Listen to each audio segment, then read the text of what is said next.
has been focusing on chemical weapons in Syria, trying to figure out who's used them against whom and who has stockpiles of them. But you know who definitely has stockpiles of them? The United States.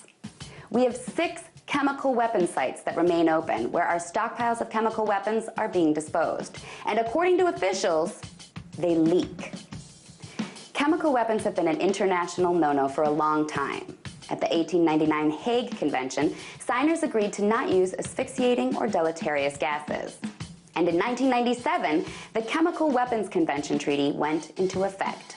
It bans the creation and use of chemical weapons and mandates their destruction.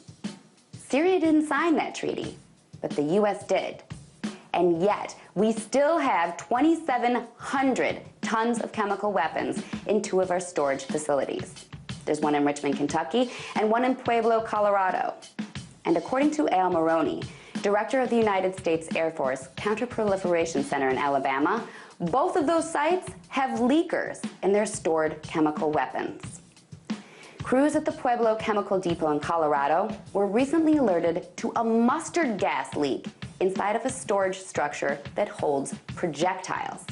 3 munitions were leaking the chemical weapon, which is funny, because on the CDC's website, they say the final mustard munition was destroyed in January of 2012. And at the storage depot in Richmond, Kentucky, officials have acknowledged that nerve gas leak monitors weren't working for years.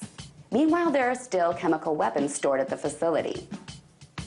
Mr. Maroney says the last chemical weapons site in the U.S. isn't even set to start disposal until 2020. He goes on to say that disposing of chemical weapons slowly and safely is extremely expensive and difficult. The U.S.